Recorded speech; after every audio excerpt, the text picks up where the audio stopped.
I don't know how it's been for anybody else, but all day long it's been like this heavy emotional feeling going through my system. I wonder if anyone else can relate.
Yeah.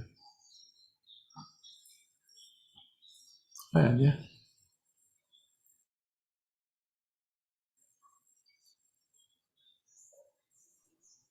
Hello. Can you hear me? Hello. Your picture sometimes moves slowly. Your picture moves slowly for me. Worries. Yeah. Okay. I'm going to try and just turn off something and see. At first, I couldn't get on with this.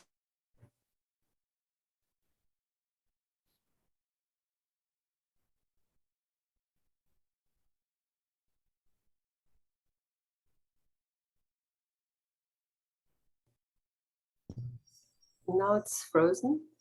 Okay. Oh, now it's back better. again. You just came back. You just Okay. yeah, cool. Okay. It was frozen. Yeah.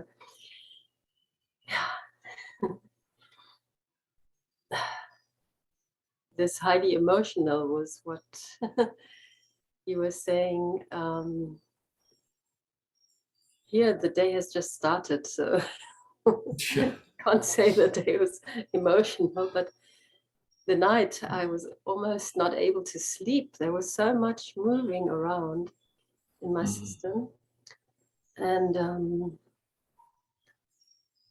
I mean, I was out last night a little bit, and the full moon was so bright that I was actually walking in the night because I couldn't sleep. So that also brings waking up with this very emotional, but I'm also very, I don't know, it's a bit like very relaxed also.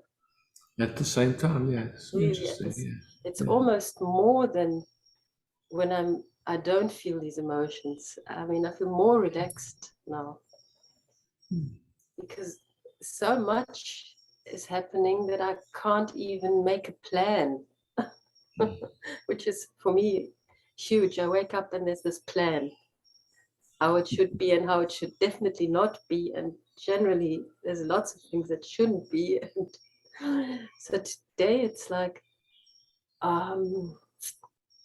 so so much at the same time in the system that there's no plan, and it's quite, it's all right, but it's unusual to me, to my system. Yeah. I do feel always also very silent. I do have it most of the time. That's a lucky life. Mm, yeah, that's how I feel it too. Very, very lucky.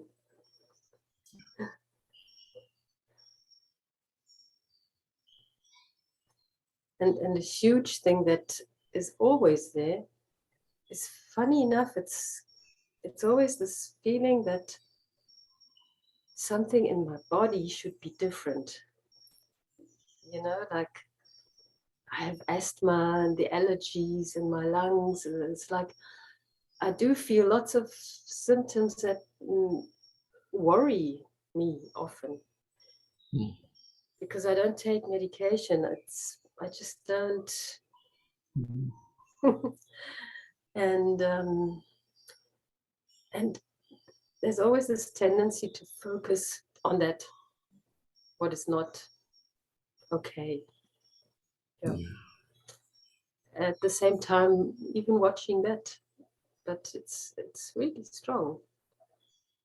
Puts me into this almost like a trance of turning all over this thing of, am I going to die from not taking cortisone because I'm not breathing properly and the volume of my lungs is getting less, and it's, and at the same time I'm just like, okay, that's also fine. I don't know what's going to happen. So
My son just woke up.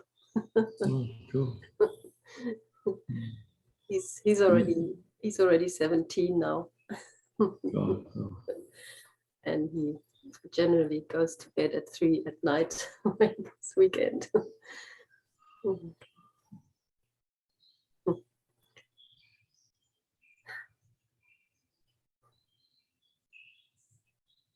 I'm so grateful.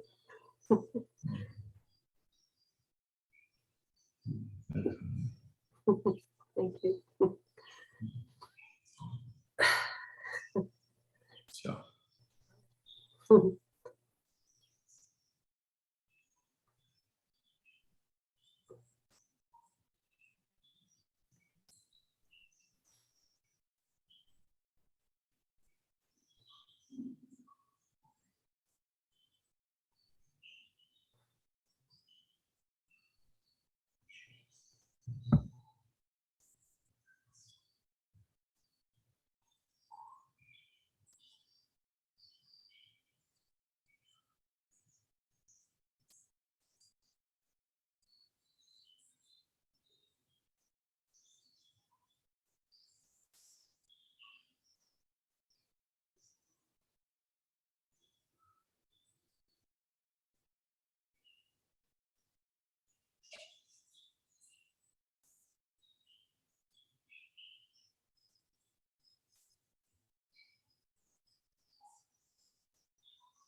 yeah.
Good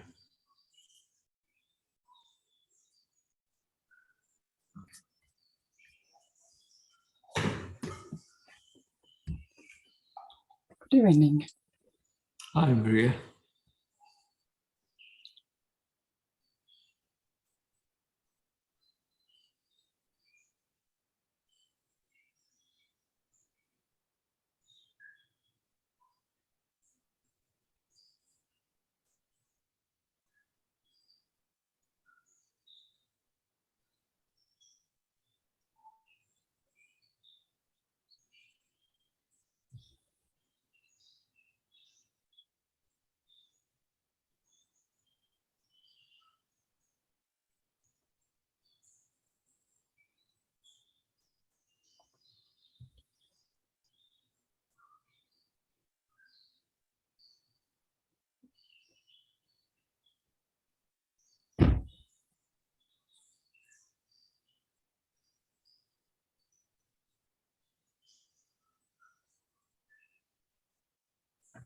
To close the door.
Anything come across your screen? Too much. Too much.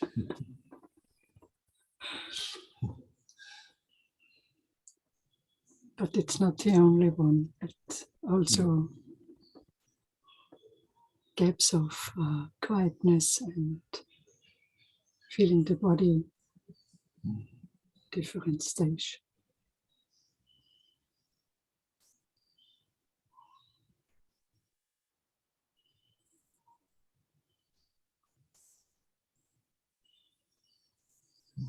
Thank you.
Hi, Andrea. Hello. Hi.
I feel sharing a little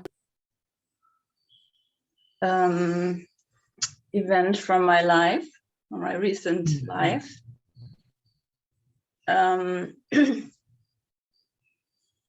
As you know, I did let go of a lot during the last years, and the last big step in regards to finances was that I almost spent my last buck on, I spent my last buck on starting this embodiment training with open floor. And from out of nowhere, last week I got a call that I'm pretty sure will get a scholarship for that one. And it's like, Wow. yeah, it's really like, I mean, as we know, it works. I mean, it's really like, wow, this would be around about 10,000 euro. This is like, whoa, hey. I'm not sure if you know this fairy tale where this little girl is standing there with her last skirt and the golden thaler are raining from the sky, and this is more and more how I feel. Oh, fantastic. Yeah. Yeah, and just probably as an encouragement or to that it's really, I mean, this open floor training, I always wanted to do it, and to when you follow what's in alignment with yourself, everything else is just gonna open up. Yeah, or, you know, I mean, it may or it may not, but in Yeah, some or sense, yeah, you know, exactly. yeah, but it's a much bigger likelihood it will. It's just we can't, you know, you can't make it a thing. That's the thing. It's just Yeah, and this should not sound like one of these Hollywood movies. I mean, you know that my life has a lot of dying aspects, and it's not just wishy-washy and tra-la-la. yeah, I get it. I get it. Yeah. Yeah. Yeah, but it gives me so much trust, and yeah, and at the same time it's also, it has this meaningless, it's even meaningless in a way. It's not that these seen 10,000 euro mean anything to me. It's like, okay.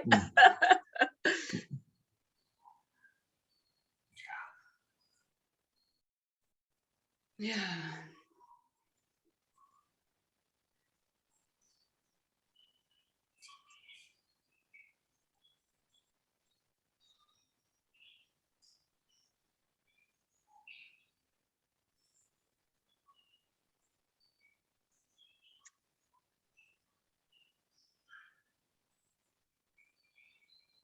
Yeah. Thank you. That's it for now. Yeah, thank you.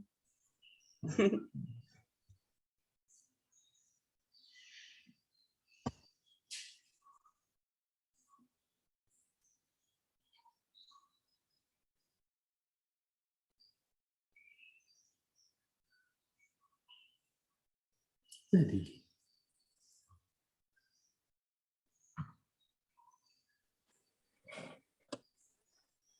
Hi, Isaac. Hi, Eddie. Yeah. I just wanted to sit with you for a bit. I love it. Thank you.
out this view, expanded, wide, quiet.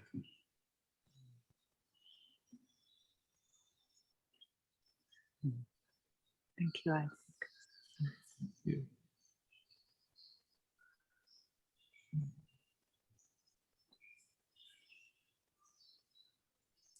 Sissy, I see you have your hand up.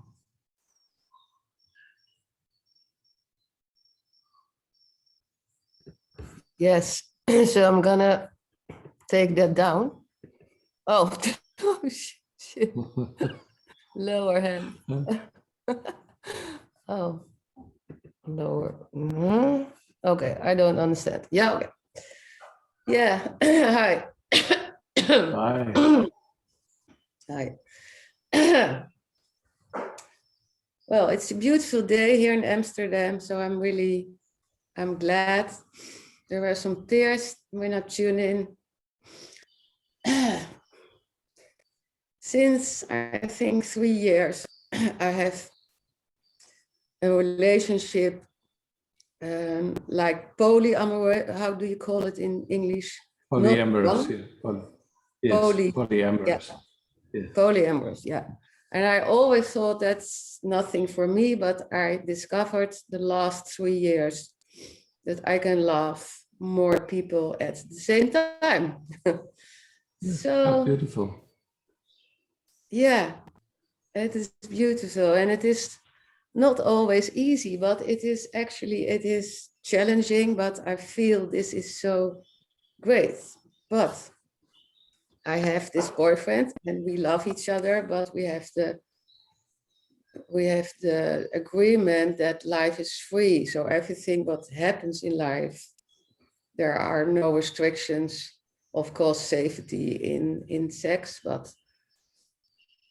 but there is still a feeling that I want to investigate a little, because yesterday I was there in a party with another friend, and then I saw this friend I have a relationship, and this party didn't feel like I belonged there. So I was like, okay, I think this is not my party.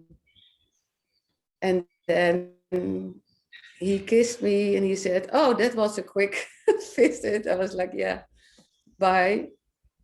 And then I really want him to have a great evening with, and he can kiss somebody. I mean, it can happen because we have no, but still there is a feeling in me that's like, okay. It is still, I'm learning in this feeling because it was first much heavier. Now I can feel it. Oh, this must be a little jealousy, or it's the feeling of grabbing. I don't know what it is exactly, because I really want him to have a great party. And I love it that I do things with more people. I'm not depending on one. It's so giving so much happiness.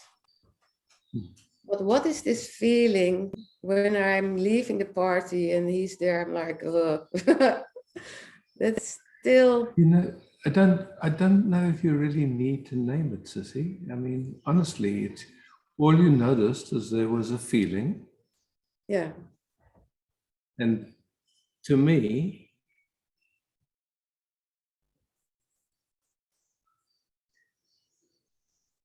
how best to speak it? It's like this moment, we perceive the whole universe through the senses. So actually, this moment is a sensation to us.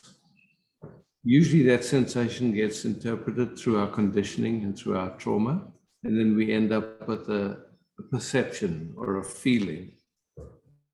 But the raw data, the raw information is sensations. So that we all carry old trauma, conditioning. So, you know, you're leaving the party and you could say the conscious, mature adult wishes freedom and having a beautiful time, to your friends, to everybody. And then, wherever there's some, I would say, old information or young organizations that have some level of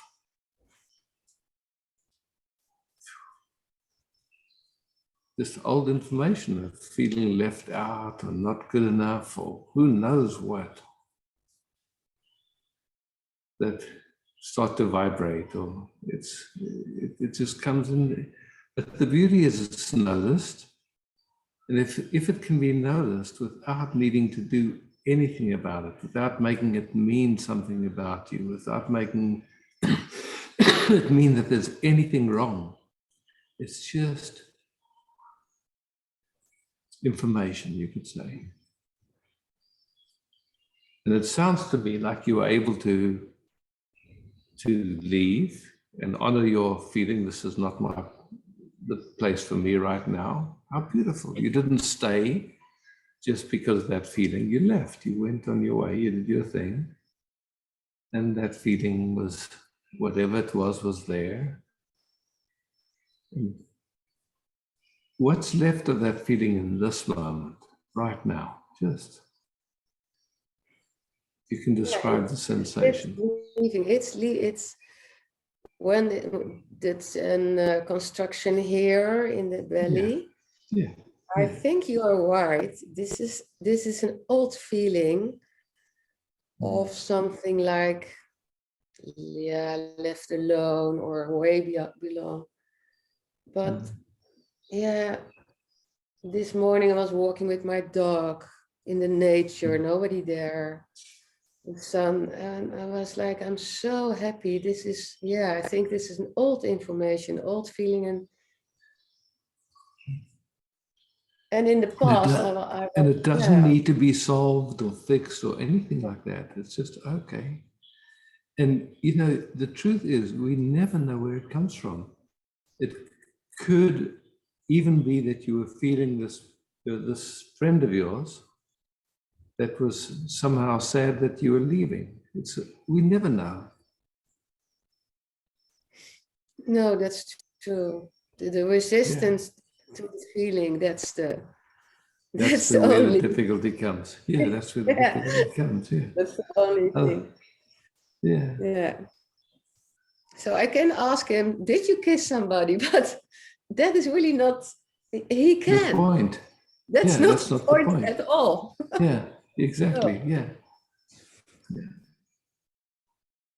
Because I have the freedom to do that also. But he told me, I have these feelings also. What you feel, I feel that sometimes. That's so we can share these feelings. So that's nice. Yeah. Yeah. How beautiful. I find that really beautiful that you can speak about it and you say, yeah, this comes up for me. It doesn't have to be hidden. It doesn't have to be worked on. It's just something that passes.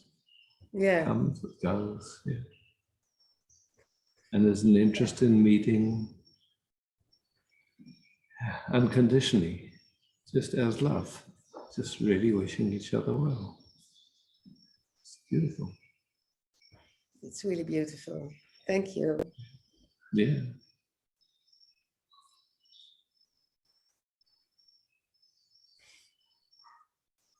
I don't think this life is about never feeling touched or feeling something vibrating in us. I think that's going to happen till the last breath. It's okay. It's just not getting caught in it and identified with wanting to change it or fix it.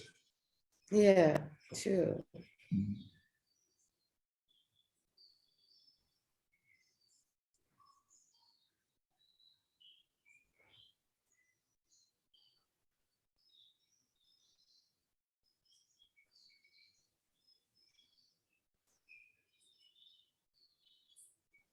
Because these are new sensation, giving freedom to myself and other is totally new for the system. And it's like, whoa, everything I thought for 50 years or now is totally different. I'm like, whoa, it's so amazing. Amazing, yeah.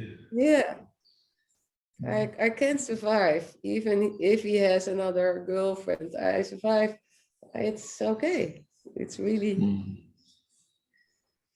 yeah.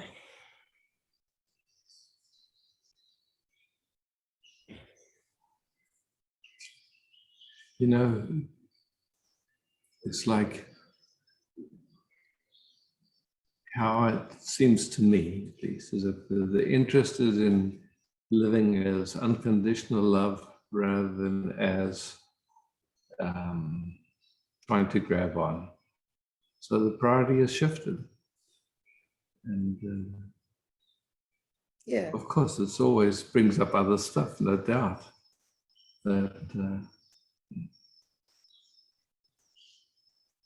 It's like total freedom. There are no rules. Yeah, there are some rules, but there is, life can be free. And there can be love all over with everybody.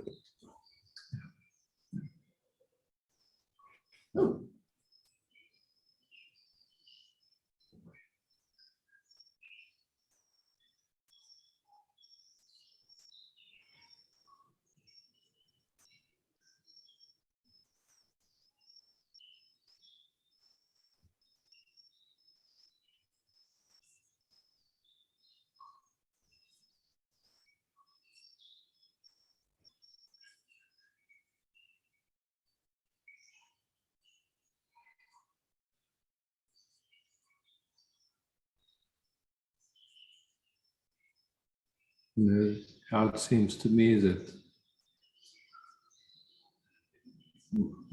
there's so much variation in how life lives itself as human beings. For some people, they like to live more or less like a monk or a nun. For some people, they meet one person and there's no other interest after that. And other people, there's a sense of, wow, there's love happening everywhere, and it doesn't mean you have to be sexual with everybody, but if it's the right moment or the right time, that it's free, that it can be. And so there's such a wide variety. I don't think there's a right way or wrong way for anybody. No, there isn't. Yeah. So that's why I tell my friends, I'm not polyamorous, I'm not mono, I'm sissy. Yes, exactly. It's as Don't simple. label me now on the polyamorous woman. Don't label me in that Yeah. thing. Yeah.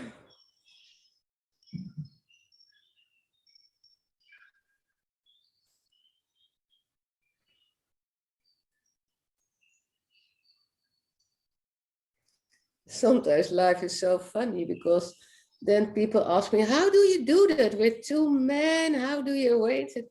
I was like, well, there was one year I had three men. And then they were like, no. Sorry. It's so funny. They were like, oh my God. They all wanted to speak to me because they all were like, huh?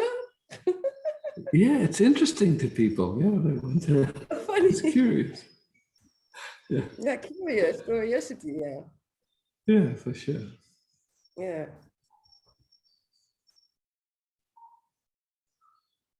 Thanks for sharing, Sissy. Yeah. Thanks.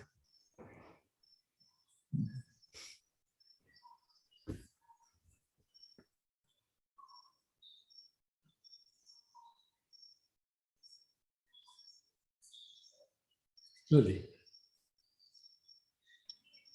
Hi, hi everyone. Ah, thank- There's still challenge with the family, but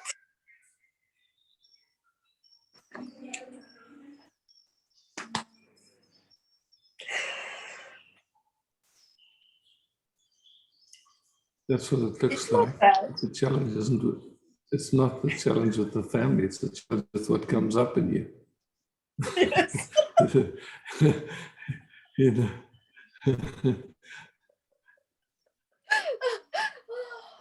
Yes. seen some things. There is some sort of pattern that it's stingy and obviously quite judgy, and it gets me into trouble, or it creates situations, I suppose. I almost did an Indian head there. Oh.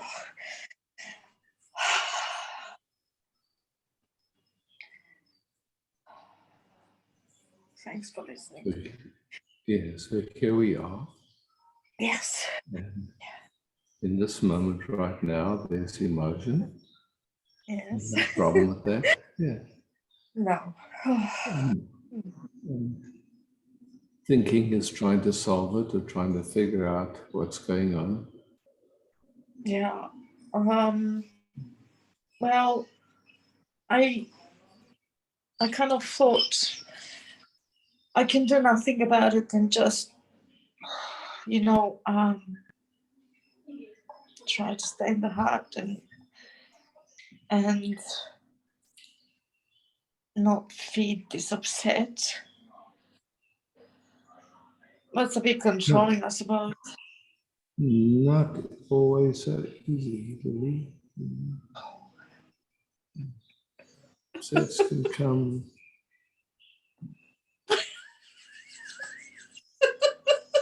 There's some, whatever that was, there's some seeing of self right now.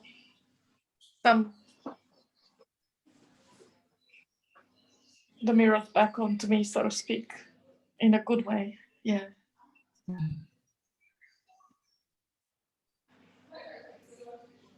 And let's just refine that mirror a little bit. And if the mirror comes back onto you or the mirror comes back onto patterns. Yes, okay, right, onto patterns. Yeah. And in the heart, there's a recognition of something. Yeah, deeper than all of that. Yeah. Yeah, very, very. And it feels good. Yeah. It's nurturing. Yeah. Yeah. Yeah. Oh.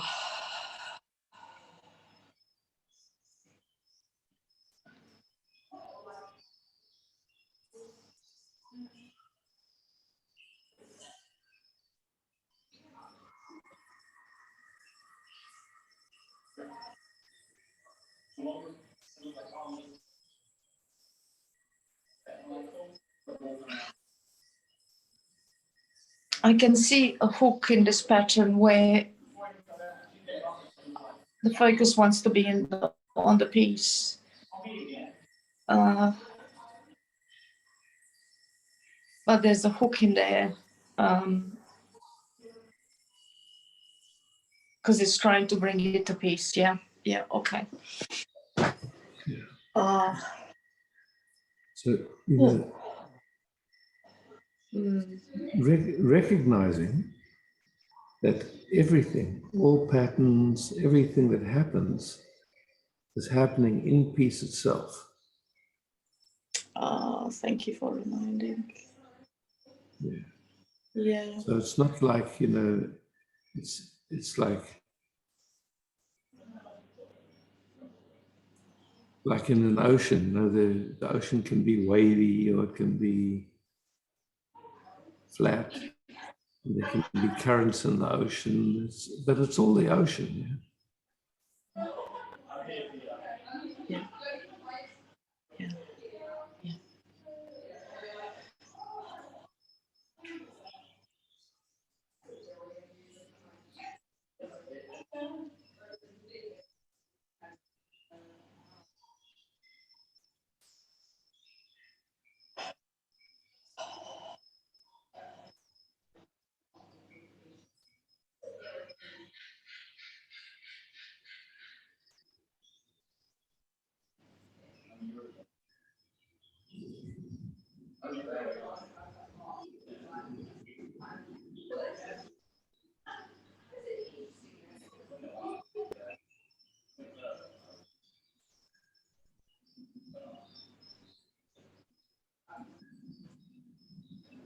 You know, when activation happens, the automatic unconscious movement always is, how do I fix this, change it, get it, transform it, something. And Yeah, because I was the last one to react to it, so it got me into more. yeah, I responded to it. You see, I should have not, Yeah. but anyway. it's just like, but you learn in a way, you know, it's just learning. So it's okay, Yeah. whatever happens. It's not a big deal. Yeah, yeah. But I started to recognize more that between me and my siblings, there's in the quest for love and being accepted, there's a pattern of competition of some sort, and as if there's scarcity, you see, that only looks into one point of source.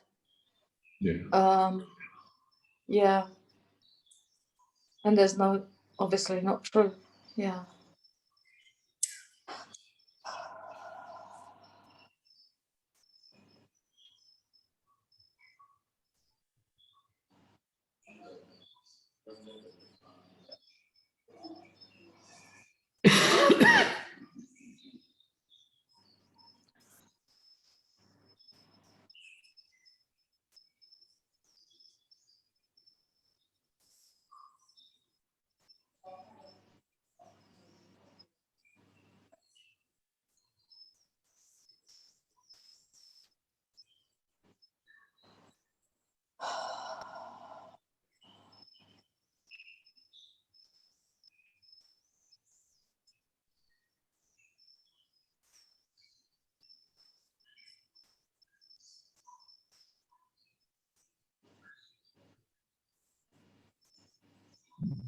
Thanks. Thank you so much. Thank you. Thank you all. Thank you.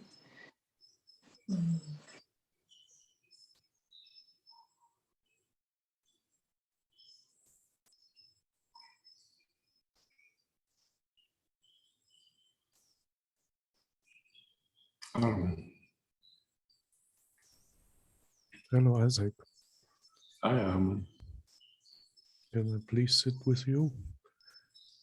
Of course. I need your normality. I mean, you're laughing.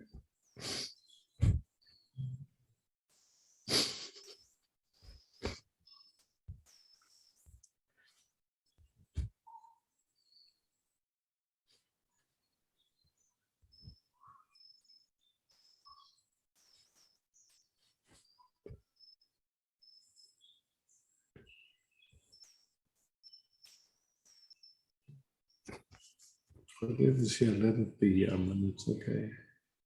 You just rest. Nothing to do.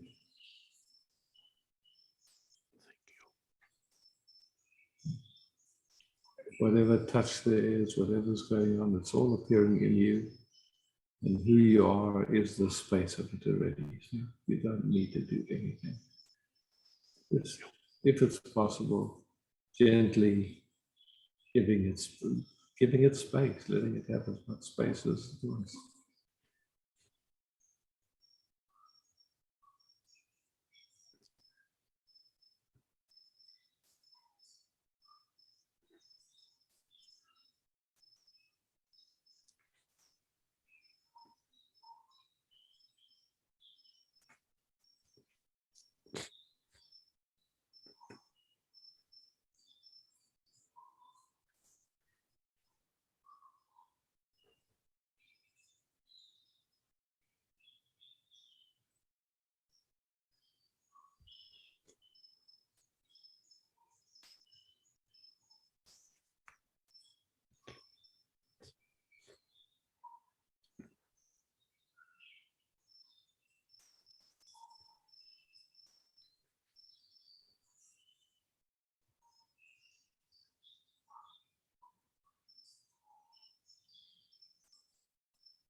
Is it getting quieter, more easy?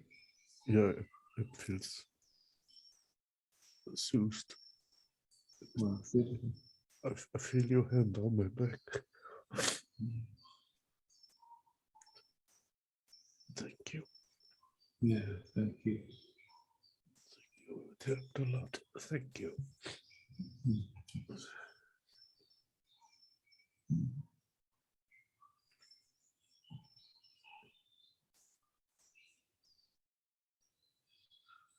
Yeah.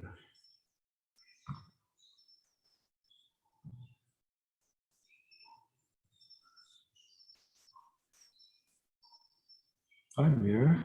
Can you see me? Can we rest some moments in whatever is moving here? Yeah, that's it.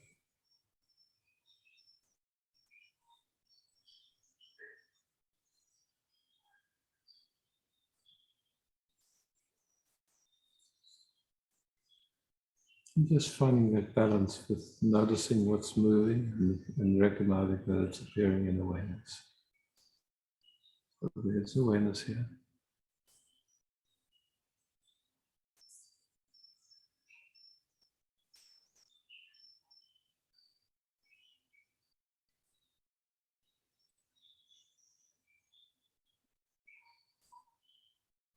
And there's movements or sensations, whatever else is happening.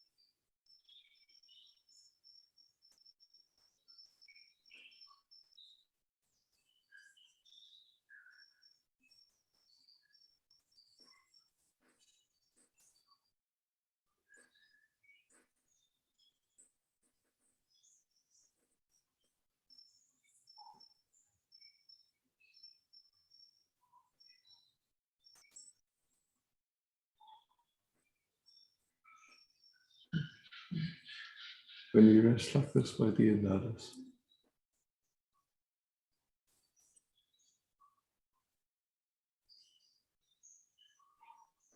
Like this body is way too tiny, what wants to push in. Say one more time. Feel my body is way too small and tiny, what wants to push in. It's just, Okay. do you understand? Yeah.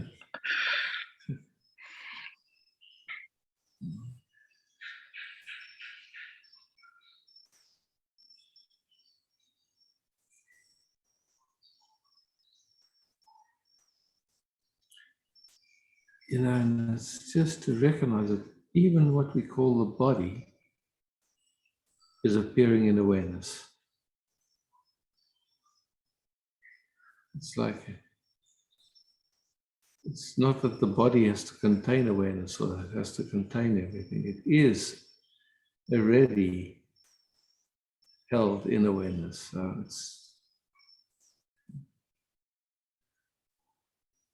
So the body isn't a container.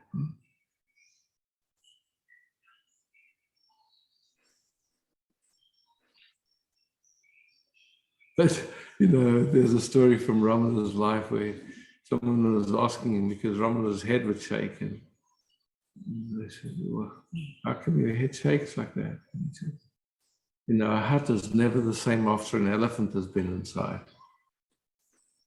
So,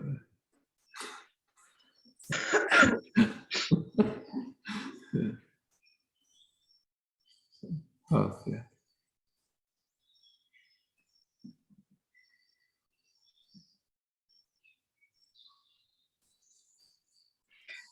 I can feel like the tendency is here. And do you understand? Can you hear me? Your sound cut up, but now I'm hearing you clearly. Now I'm hearing you really well. Speak again. Now it's gone again. Your sound is gone. I don't know what's happening. Maybe I just have to be quiet. No. Okay, now it came back again. Okay.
Hey, Bill.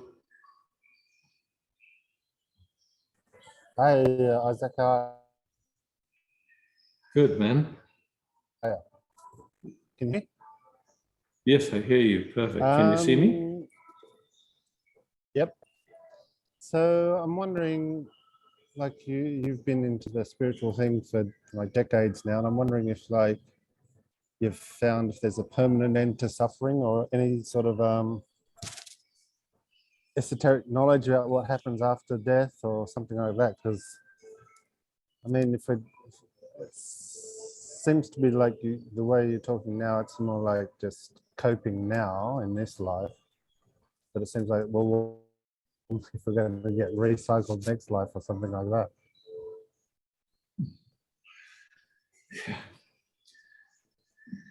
Yeah, so look, here we are, right here, right now. We've grown up and been conditioned to see time in a certain way.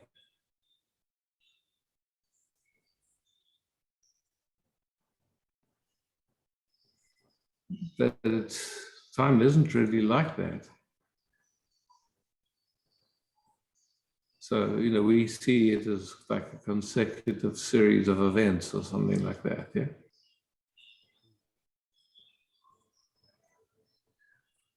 And we also see it from the perspective that there's someone here that's suffering.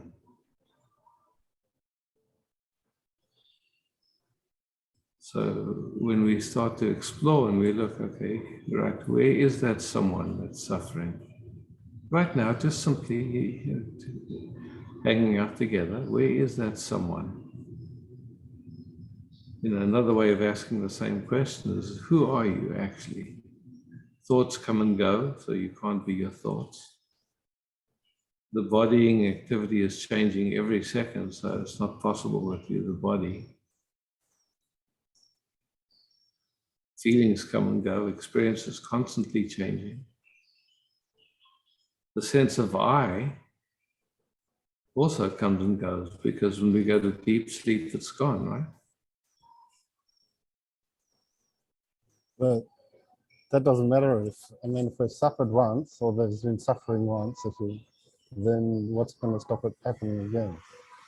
So first of all, we're looking to see what is suffering, who is it that's suffering. We're going a little deeper than. So let's come back to the questions. I'm interested. So are you saying that you're confident now that there's no suffering for you anymore, ever again, in all of eternity? I would say that there isn't a me. But the sense of me. So then if there's no me anywhere, then there's no suffering anywhere. So You see, this is when you say, you see, this is a question from the intellect. It's not, you're not taking a moment just to see, okay, who am I? Like right this moment, just slow down a second. How do you know that there's a universe? Just simple, just really, you sense it, yeah? I know that something exists. I don't know what it is. Yeah, you don't know what it is, exactly. But whatever it is, how do you know it's there? You sense it. You see it, you smell it, you hear it, you touch it. But suffering is definitely happening and happening to people. So we however can, you want to interpret we'll come to that, okay? Let's just take a moment. So this moment, there's sensations. And those sensations get interpreted through the conditioning and through whatever residue of trauma there is.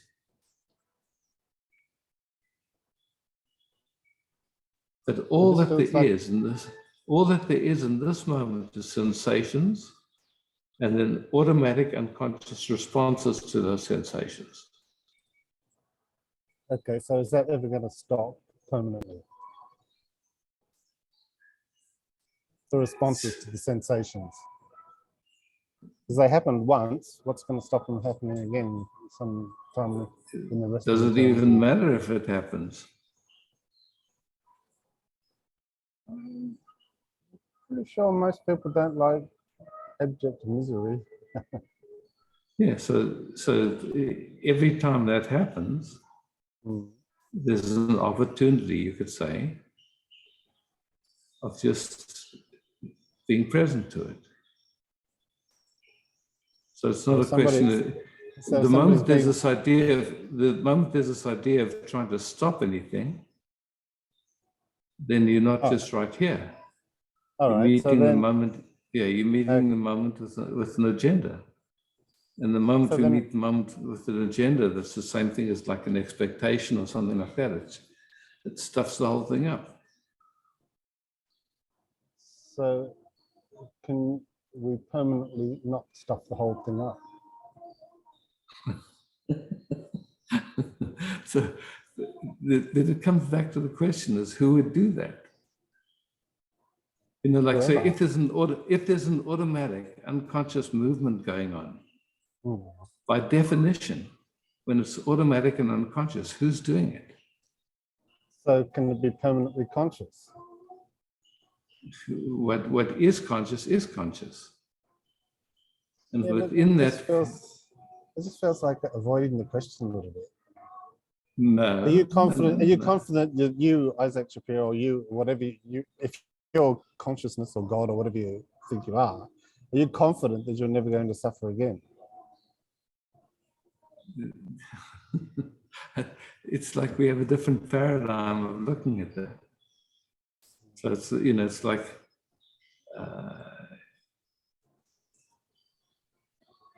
there's no, you know, you've heard of Paramahamsa Yogananda. He was a pretty famous yogi that lived. Yeah.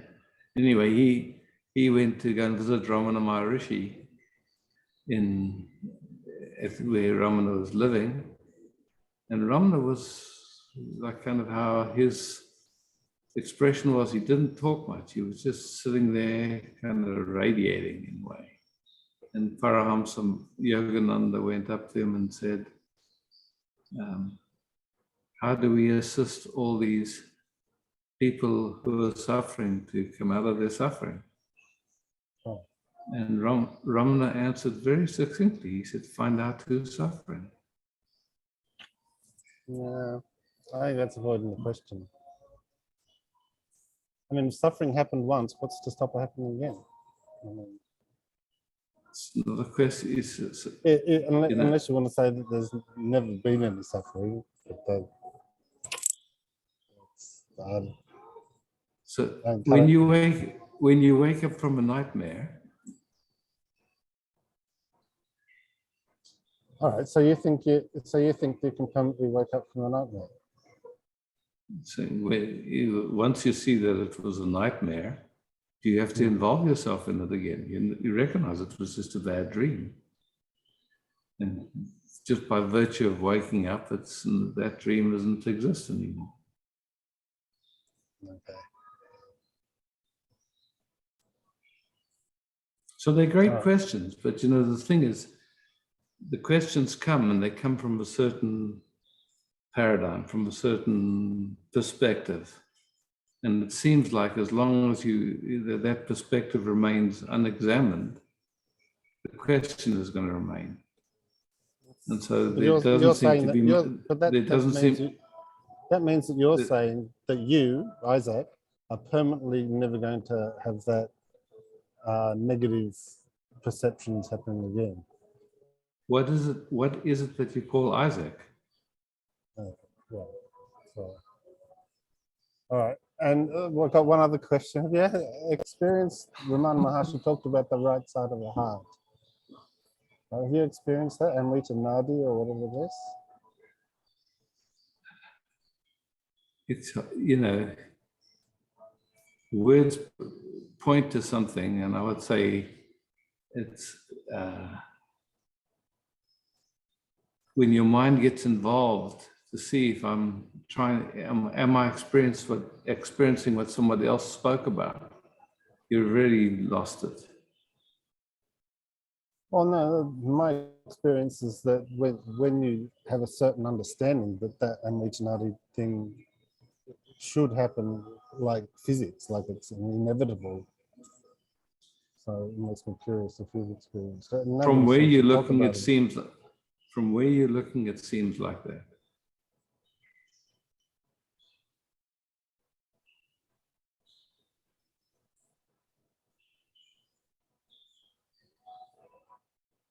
I know it's frustrating because your mind wants to understand it. It really wants to get it, but it's the trickiness is that it can't. It's a bug of that. It's just like that. Yeah, but I don't think it is like that. I think it's kind of mechanical. Kind of, if you figure out how things work, then sort of the spiritual physics unfolds. I guess I see that that's your perspective. No problem. Oh. It just seems strange that like satsang people talk about Ramana Maharshi, but they haven't experienced like the one or the second most important thing he talks about.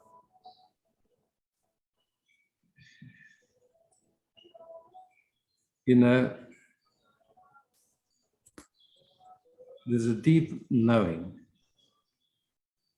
that Ramana and I are not separate.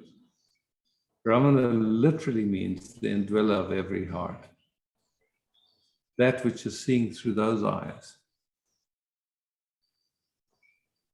It's not separate from Ramana, not separate from who you are. But there's a habit of I could say, attention that makes it seem like there's separation, makes it seem like you're separate to totality, makes it seem as there's somewhere to get to, and doesn't recognize what's already here. And all it is a habit of attention. It's not more than that.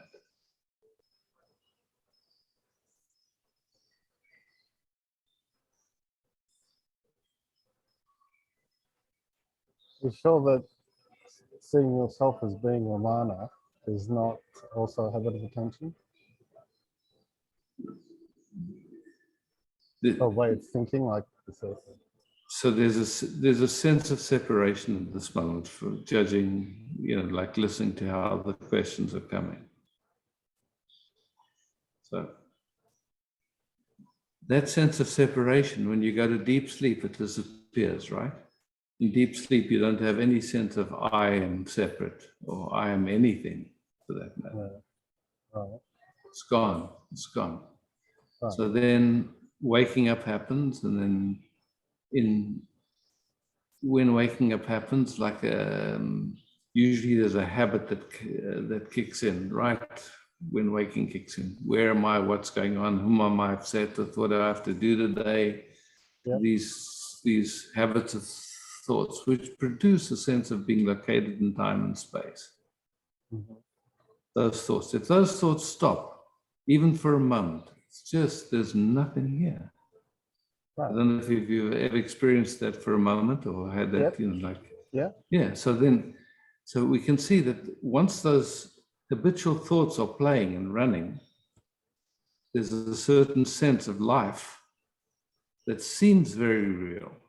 But the moment it stops, there's a completely different knowing, and it's not even an experience, it's just a different recognition.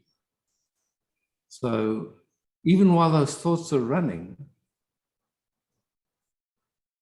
that recognition is still here. It's just like if our attention gets used to following the thoughts and all the ideas and stuff like that, then that isn't apparent anymore. Somehow that gets overlooked. So at this moment, like this, you could say all sound is appearing in silence.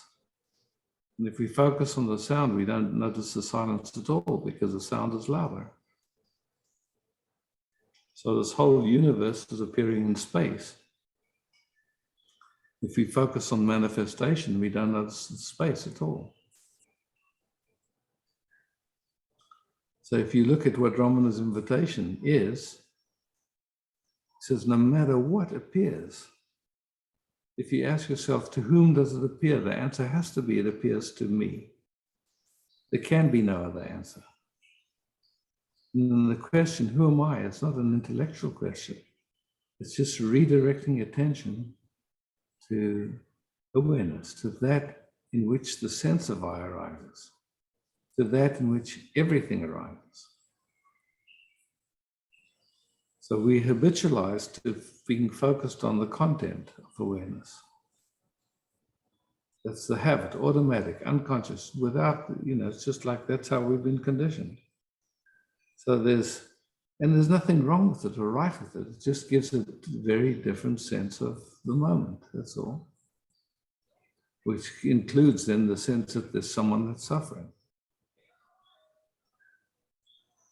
But the moment attention starts to explore, just, okay, what's it like to rest as that space in which everything is appearing? Changes everything. In this lifetime, what about the future lifetime? After death? You see, that's another interesting question, because we say lifetime, but what are we talking about? What is it? Oh, before this lifetime, but again, you see, there was not the problem. There was not the problem for you, and then in this lifetime, the problem arose, and then it disappeared. What's stopping that cycle of happening over and over again forever? So, a question for you: sleep. So you don't know. Happens. You can say that you don't know, or you can say that yes, suffering will end for all eternity, not never come back again. Or you can say you don't know. Except that it's not like that.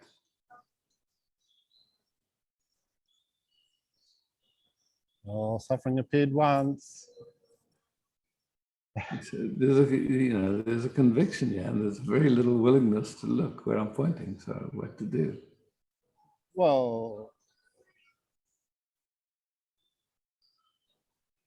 you can point to a certain state, or put me, or put me in a certain state now, but then tomorrow the say unhappiness comes back again, then what's the point? And same thing with life after life.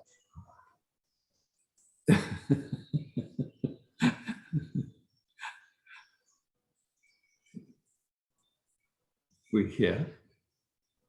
Sorry? We're here right now. Okay. Okay. The sense of me, or time, or space, any of that is all appearing in something much more subtle that's here right now. Except it's overlooked. But you're talking So about when we look, ending from suffering during the satsang call, but afterwards, and in the next life, that's what I'm asking about. The only thing that ever moves is attention. Yeah, so is attention going to move in the wrong way again in the next life? Might, and it might. Right.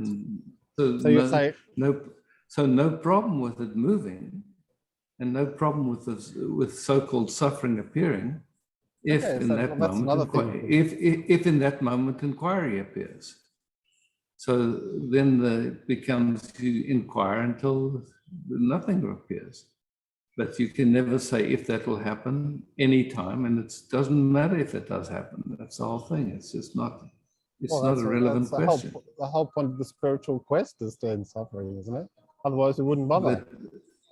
But that's what's so interesting, is that as the moment there's a quest, this moment is not noticed, because your mind is already focused to get somewhere else. No. So you're not here. No, that's not true. The quest can begin with, well, what's here now? And, yeah, like I've gone as far as saying, well, suffering can be ended now, but what about the next life? And then you say, well, that's just the point of view of an individual person. that happened once and it can happen again. So anyway, it sounds like you don't really have sort of the esoteric knowledge about next lives or anything like that. So that's kind of what I was just looking for. So that's right, right? Whatever you're looking for, just take a moment to see who is it that's looking. Well, I've done that, and I've seen that I'm an individual spark of consciousness, not the oneness you talk about. And that individual spark of consciousness traveled down to the right side of the heart and experienced that. So I think it's just doing this sort of who's looking or that kind of thing can produce a particular state of consciousness, but I'm not convinced that it's the final answer, you know, that especially when there's I'm like talking about it.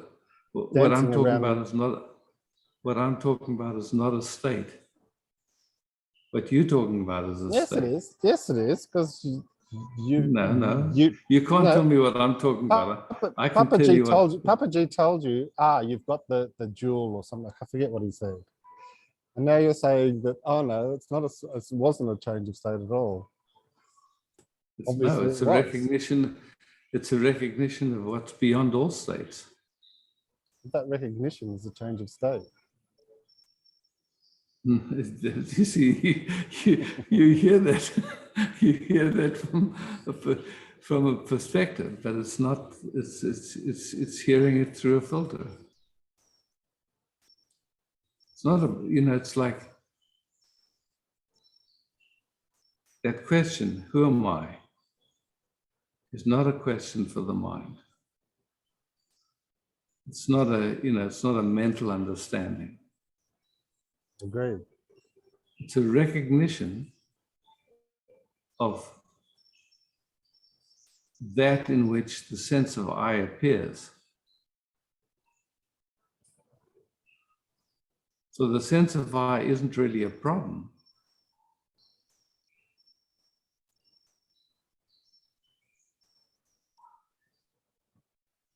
And we talk about life after life, but what is life itself? And is that sense of identification life?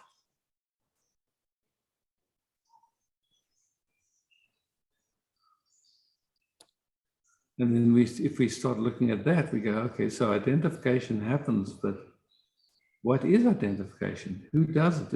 Does someone do that, or is it something that just happens within awareness that nobody's doing? Yeah, but look, the question is nobody going to do it again and cause suffering in the future? It doesn't matter if it happens again. And there is no it doesn't matter. So you're saying always, suffering does. So you're saying, well, that's one answer. You're saying suffering doesn't matter. It's all exactly. But it's not real. Everyone comes in the Zoom meeting is interested about fixing their suffering because they think it's real. Have you ever had the experience of driving in a car on a hot day and you look and it looks like there's water on the road? Yeah. Yeah. So when you see that, you don't stop the car and try to get the water off the road, right?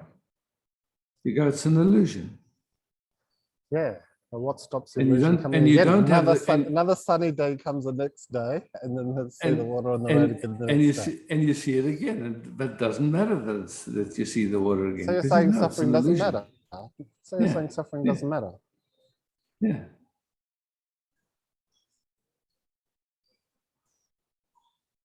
So when people come on the Zoom meeting and say they're suffering, you're saying, well, it's just, no, it doesn't matter. I wouldn't approach it like that. I would really approach it with, let's inquire into what it is.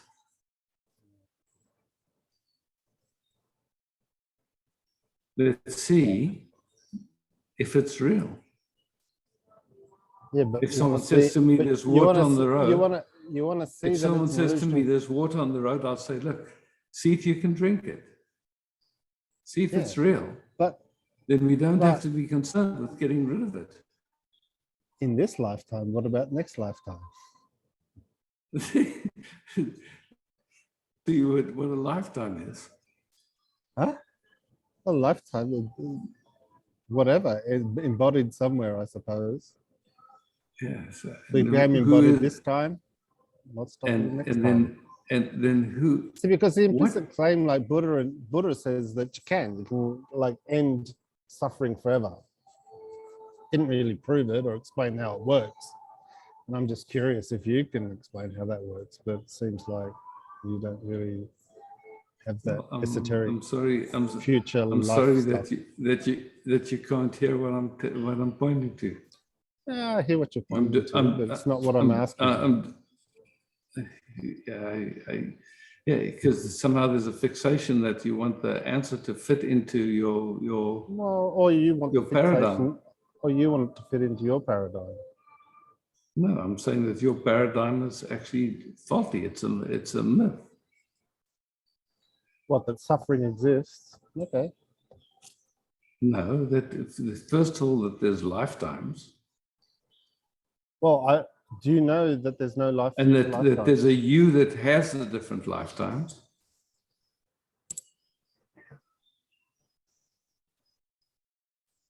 The you that appears, is it real? Well, I'd say there's two yous. There's the idea of me and there's the real me, right? The real me is suffered. The real you doesn't suffer. Yeah. Not possible.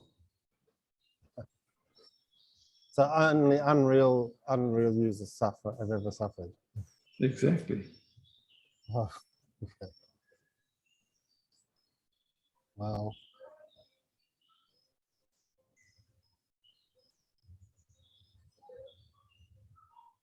But there's no,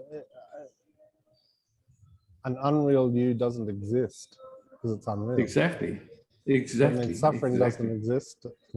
Yeah. Yeah, I get the point. Yeah.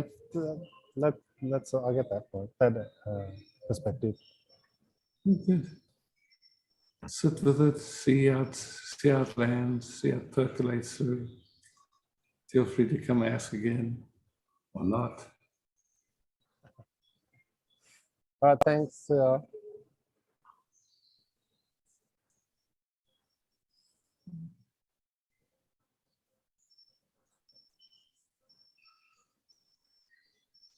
Bas, thank you for hosting.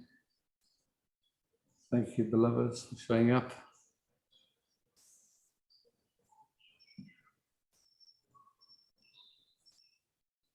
Ciao.